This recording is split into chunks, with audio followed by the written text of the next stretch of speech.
Namaste and welcome back.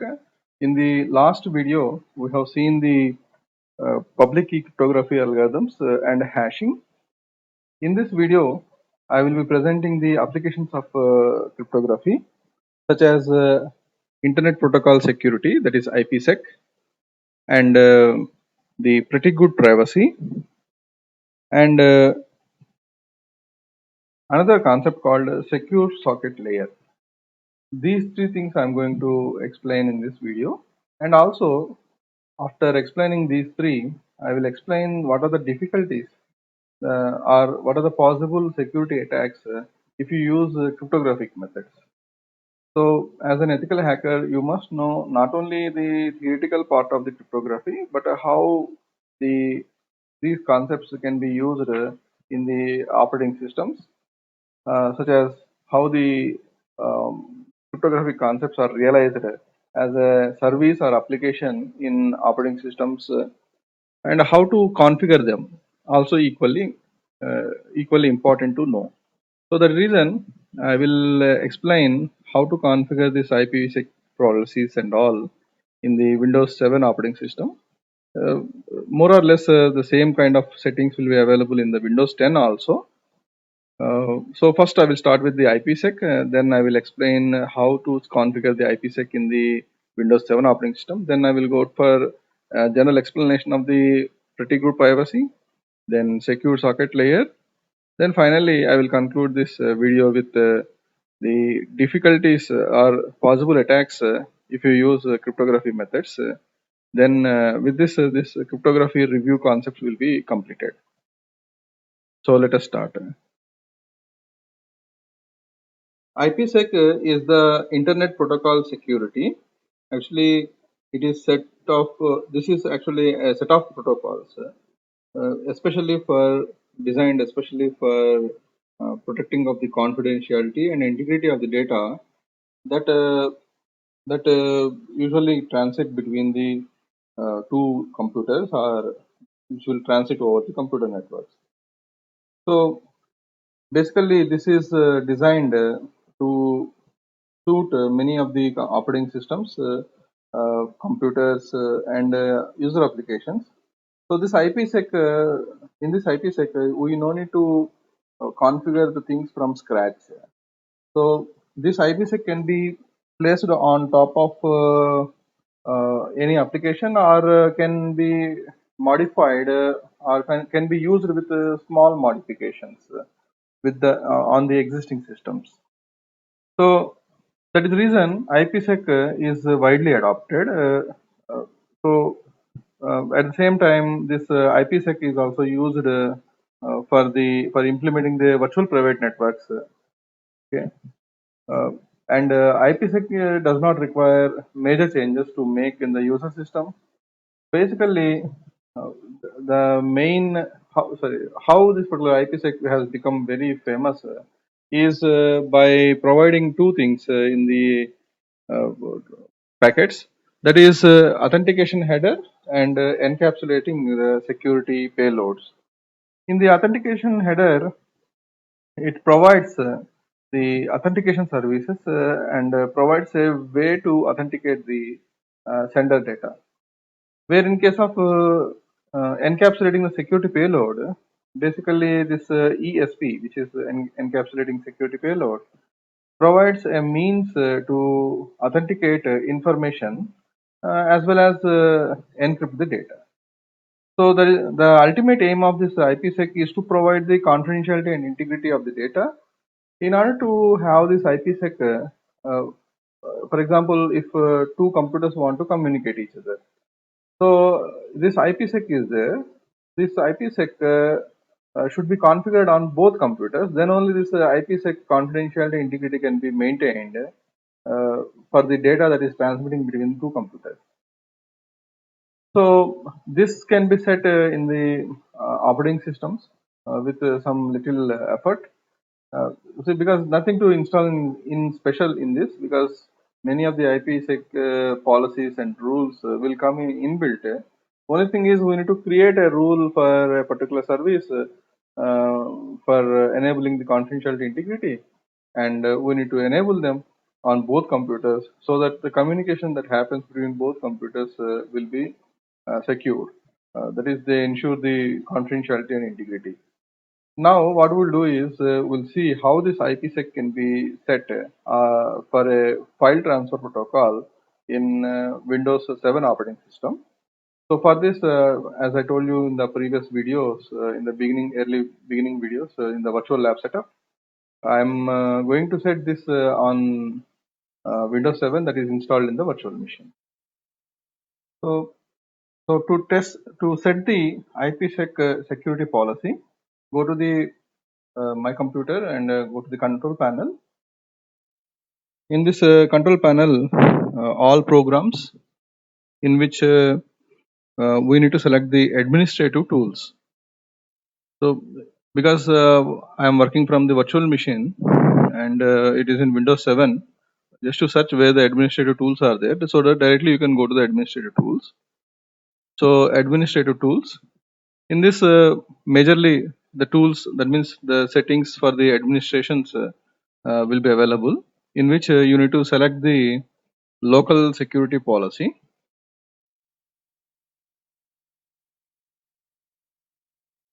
So this local security policy consisting of several policies to be set by the administrator for administrating the computer or operating system. So in which you will find so many security policies, but we need to select the IP security policy. So in which you create a IP security policy by right clicking on IP security policies. Just to give the name of the IP security policy that you want to create.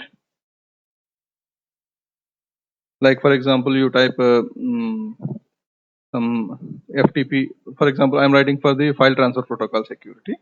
So here FTP secure. Like that, you type whatever the policy type you set. Either if it is for the printer or file transfer or maybe any other say service, just to type here FTP secure and give the description so that you will not forget it, and click on activate the default response rule. And if you are using earlier versions of Windows, then you are supposed to, otherwise it's not required. Click next. Then here in this you will find active directory default use certificate from certificate authority, and use some protection key also. That means you can give a password kind of thing, so that in via this entering password, the file transfer communication takes place. So here I am typing a password, so like 1 2 3 4 5 6 like that. So once you do this, click next.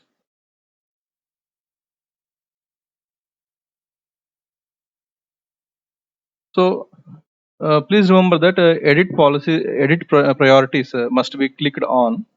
Once you click this, then the FTP secure properties will come, in which you will find IP security rules, general rules, in which by default some dynamic rules will be there, but some other rules we need to create, because from which IP address we need to allow and from which IP addresses we need to disallow the file transfer connection. So for this you need to click add, then the policy wizard will open. Just to click next. Then tunnel endpoint. This rule does not specify a tunnel, and the tunnel endpoint specified. So you click the tunnel endpoint specified and you write the IPv4 tunnel endpoint if it is available. Otherwise, you need to click the this rule does not specify a tunnel, because file transfer is not going to allow here via this tunnel, but so that means we are not specifying any tunnel, just directly we are mentioning that any type from any type of network connection we need to allow this file transfer. So here three things are there: remote access, local area network, and network connections.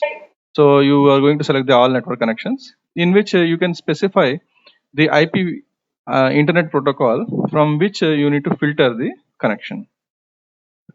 So in this you click on add, then you will find the filter name here, filter list, a new IP filter list. So there you give whatever the name you want for easy remembrance. So here I'm writing as a link 2020. So whatever the file transfer links in this 2020 year 2020, they need to pass through this particular security policies. Just like that, it's a simple remembrance. That's all. Then click OK. So here this IP is giving that.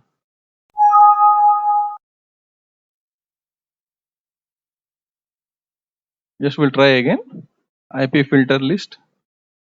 Click on add.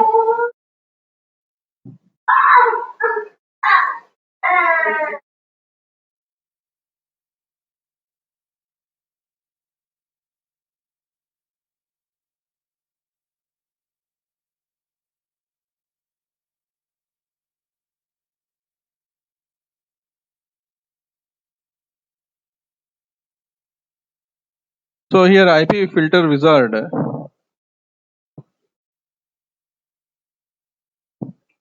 In this you give some description like 21. 21 means here file transfer protocol which is binded to the port 21, just like that.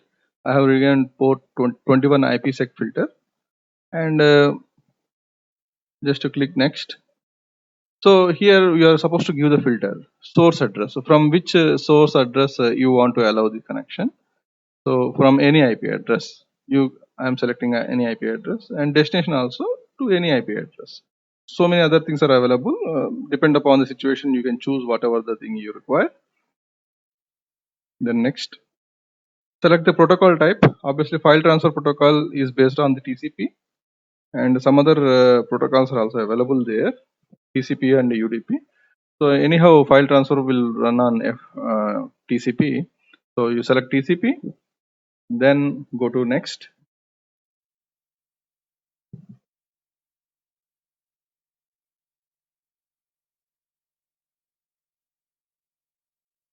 So basically, file transfer protocol will be running on the 21 port number. So from the port 21, so here set the IP protocol port from any port to, or from the port specific port. So if you click from any port, then it will allow from any port, but I want only from the specified port number, that is 21. So to any port you can accept, or if you want to specify exactly which port you want, you can specify. Then completing the IP setting, IP filter wizard. So in this IP filter wizard is setted, then here the IP filter wizard is going to be set. Just to click finish so that things will be setted.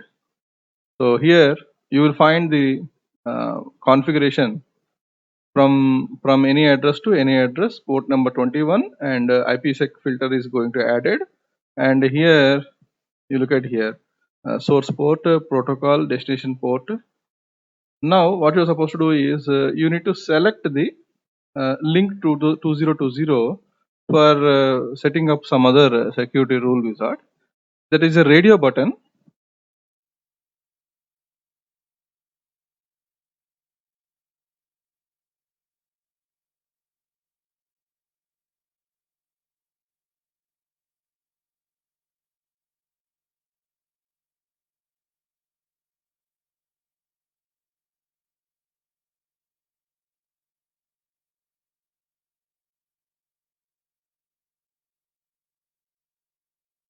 So click that next. Then you will get the filter actions. If you want to add some filters, you can add it. So here filter wizard is available.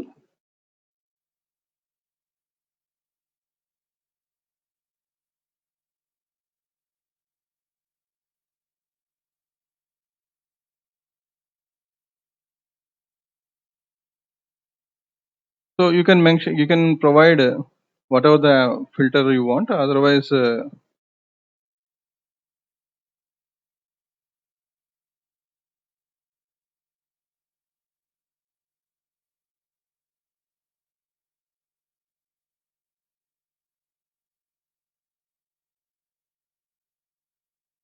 in this filter wizard, this permit block negotiate security. So what is the filter you want here? Negotiate security. Permit means it will allow everything. And here communicating with the computer that do not support IPsec. What to do with that? Then do not allow unsecured communication. We require only secured communication. That is the reason the FTP transfer should be between IPsec to IPsec computer. Otherwise, from IPsec to non-IPsec computers will not allow this file transfer. So what the file transfer, this IP security has to be done. It is going to secure the integrity and encryption. We are going to click the integrity and encryption. And here only integrity only you want to check the file of the file, then you can click integrate only. Otherwise you can set the custom. Once you do this, filtering will be over. Then you click finish.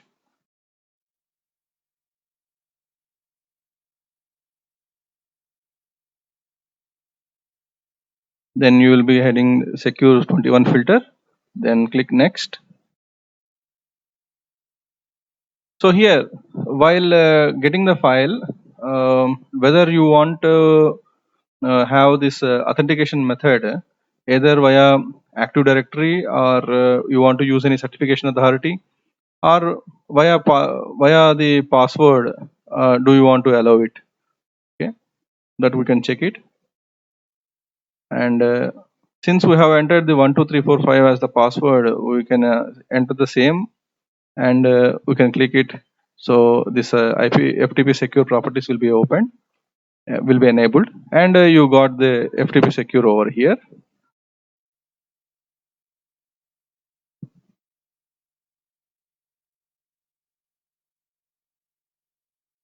So what are the security policy mentioned there? That security policy will be available here in the local security policies.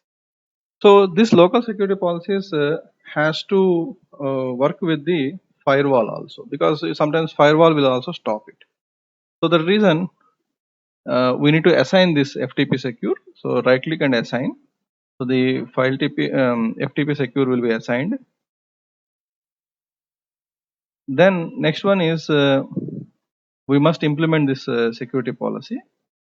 So for this, what you're supposed to do is click on the Windows firewall and with advanced security, in which you will find Windows firewall and advanced security local group policy object.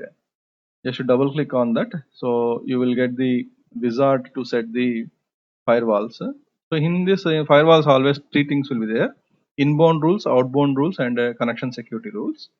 So here we are not mentioning any rules here, but connection security rules we are going to set. Right click on connection security rules, new rule.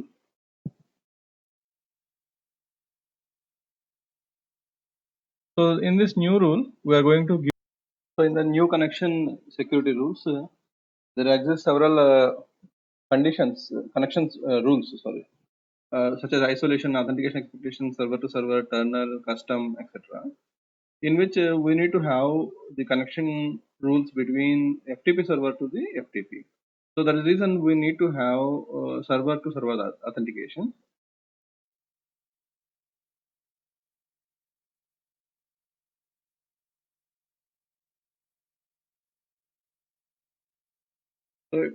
So you are supposed to mention the server IP address, any IP address to any IP address.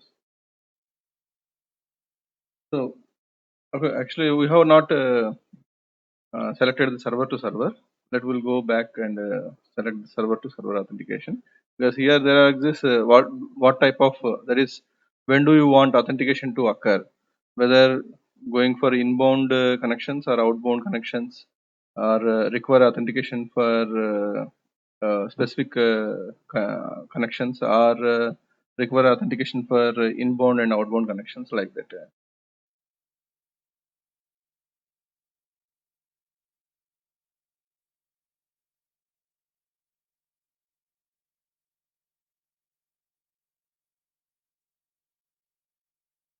So here authentication methods, computer certificate, or the certificate given by some certification authority, or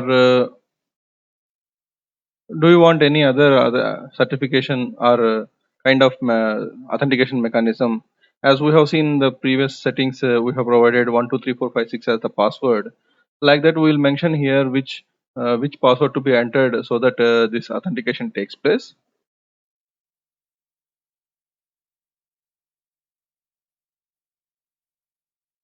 So here our requirement is require. So we have to select the require inbound and outbound connection. In that you select the authentication method as advanced. But if you click the certificate computer certificate, then you have to select the certificate issuing authority. That is some certificate given by the issuing authority that you must select. What kind of signing algorithm they used. So if you look at here, this certification authority clicking, so you will find many other digital certificates available, as we have seen in the last video what is digital certificate and all. So here we are not dealing with all the digital certificates and all, just you will going for advanced. In this we'll click this advanced section so that we can set the which password. So first authentication, second authentication, two levels of authentication will be maintained here. So I am disabling the second authentication and click the first authentication. First authentication, I am on to go with the uh, this pass key, that is 123456, that what I have given previously in the policy settings, and click OK. Next. So here you will find when does this rule to be applied. So the rule to be applied for both the domain, private and public type of networks. So check all the three things. Then next, and give this give a name for this because so that you can remember what type of security rule that you have mentioned. Here this is secure server authentication rule that I have typed here, and just you can give the description so that you can remember what is this FTP secure rule that I am going to enter into the firewall. Now a firewall rule was set. You can see here secure server authentication rule was presented here. So in the similar way, same kind of secure server authentication rule and IP security policy must be set on the other computer also, where you want to communicate with the IP security.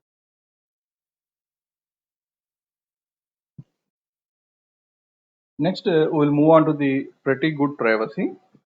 It is also a kind of service that can be availed in communication.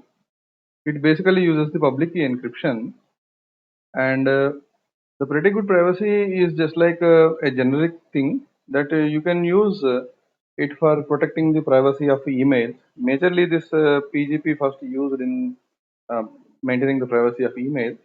Then you can also use it for the data and data storage and other forms of communication. So in this, what will basically happen is pretty good privacy users, that is service users on both computers. Say for example, sender computer is using PGP, then sender uses the PGP encryption technique to send the data, and the receiver who is having the same PGP policy at his end will use the same PGP service for decrypting the data. In this way, the encryption and decryption of the data will happen, and thereby privacy will be achieved. And at the same time, this PGP can also be used to create and distribute the digital signatures.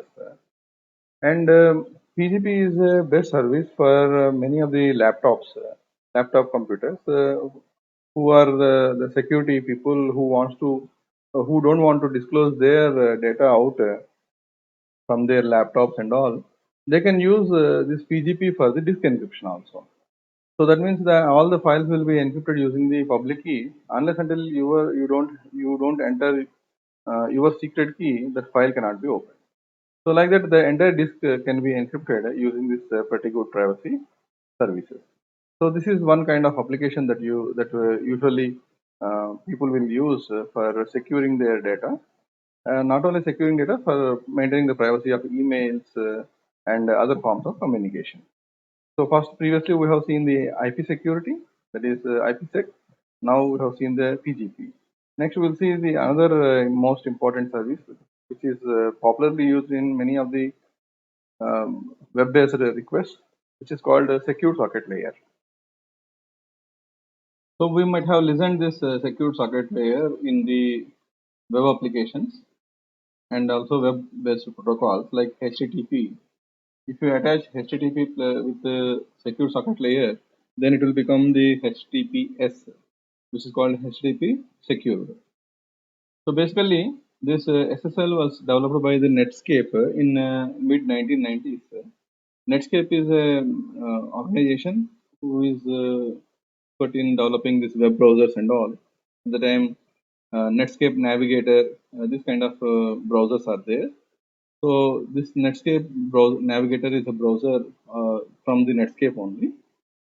And later, this secure socket layer was made open. Then many of the browsers nowadays are supporting the secure socket layer. What it actually do is it is used especially for the mutual authentication, that is the authentication between the client and server. So first of all, what it will do is when a client connects to any local connects to a location that require an SSL connection, then what the server will do is server will present the client with a digital certificate. So that particular digital certificate will allow the client to identify the server. So that means if anyone have connected to the server a particular location where there is no SSL connection, then automatically what it will do is the SSL server presents the client with a digital certificate. With that, that client will identify the server. Then the client makes sure that the domain name matches the name on the certificate, and that certificate has been generated by a trusted authority. Obviously, it will go for verification, and then it will prove that it is a valid digital certificate.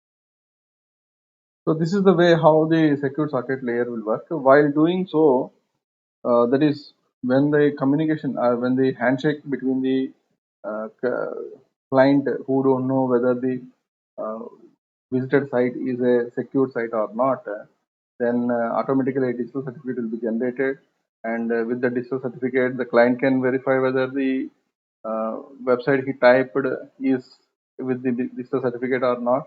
Then otherwise, what will happen means you will get a unsecure kind of notice on the web browser address bar. So that means it is not guarded or backed by the secure socket layer. If it is, if you won't get any message or kind of notification on the address nearby address bar of the browser, then it means that it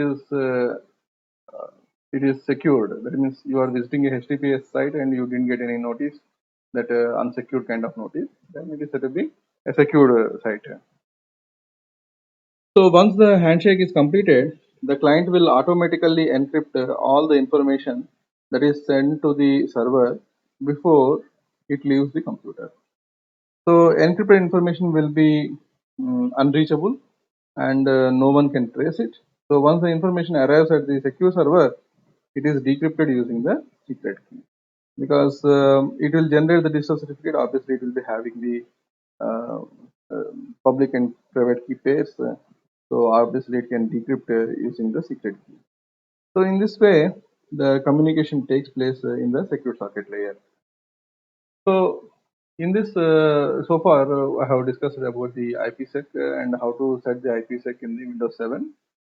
Then I discussed about the briefly about the pretty good privacy, but discussing in detail is not part of our course. So that is the reason I'm giving an overview, because when the system hacking concept comes into the picture, you need to consider all these cryptographic applications and services used by all the operating system. So one more service that we have seen is secure socket layer. Usually the secure socket layer is especially used to create the mutual authentication. Basically, it is used along with the application level protocols such as HTTP. HTTP plus secure socket layer, then you will get the HTTPS. Uh, this is the way how the applied cryptography will work. Now we will move on to the looking at the what are the possible or issues that is with the cryptography. It is a thumb rule in cryptography that you cannot use your own security algorithm. It is always recommended to use the already well-known algorithms, or we can say already well-known means which are standardized algorithms. So when standardized algorithms are used, obviously everyone knows that how the algorithm will work and what is the functionality of that algorithm. So, but even though everyone knows it, the main thing to be kept secret is key.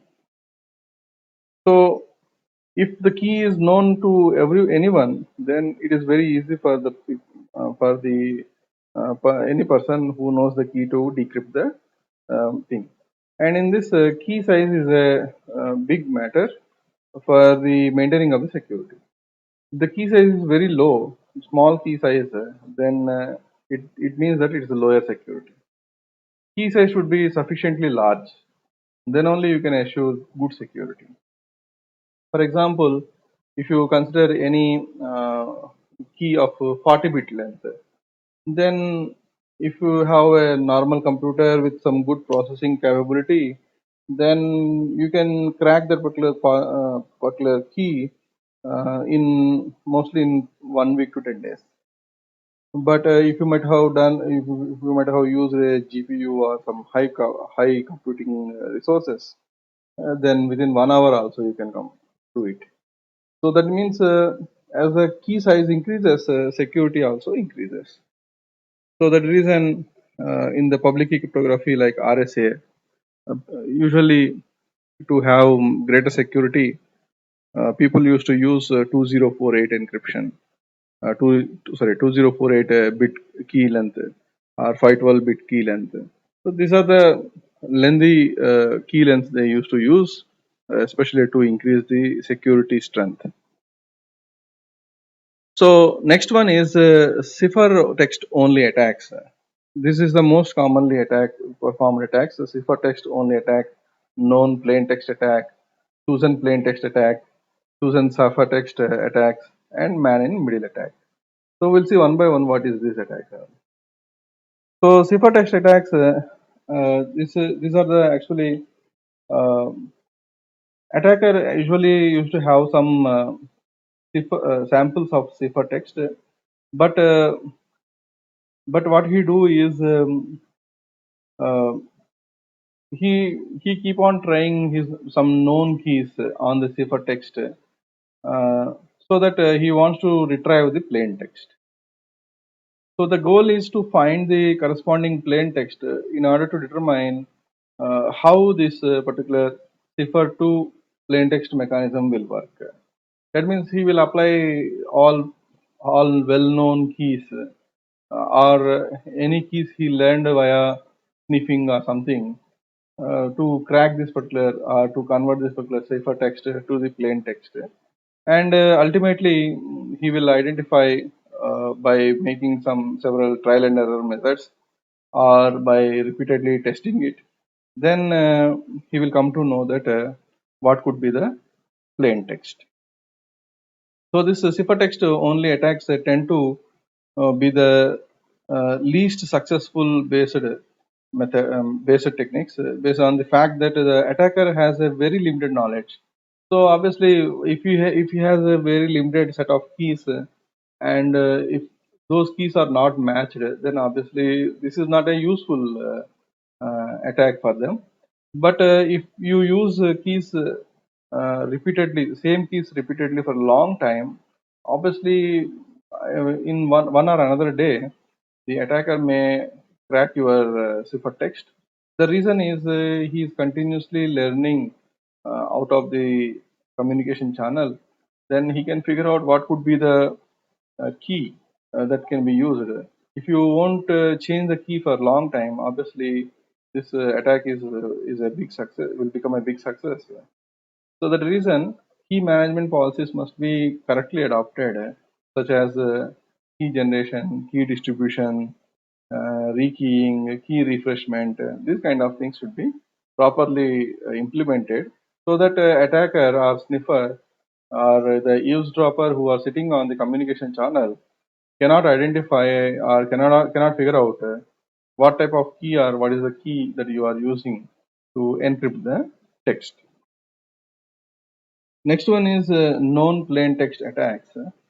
The attacker poses the plain text, that is, he possesses some plain text and some cipher text of one or more messages.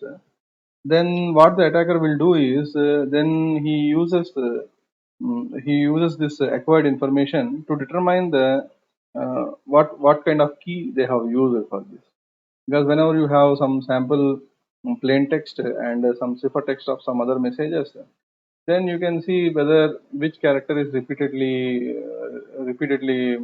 appearing and what type of characters are repeatedly appearing, and what is the pattern that can be more common in all these cipher text. So in this way, they will figure out what could be the possible key that might have used. So we can also say that this is a kind of a brute force attack kind of thing. So brute force attacks sometimes will be successful and sometimes they will be failure. The 50-50% chances will be there in the known plain text attacks. Next one is chosen plain text attack. So in this, what the attacker will be doing is he will be able to generate the corresponding cipher text to deliberately chosen plain text.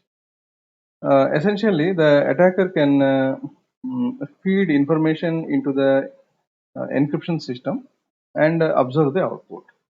So thereby, he will try to learn what kind of keys or what kind of key combinations we can use so that a special kind of a kind of cipher text they may get, and then they will observe some patterns in it.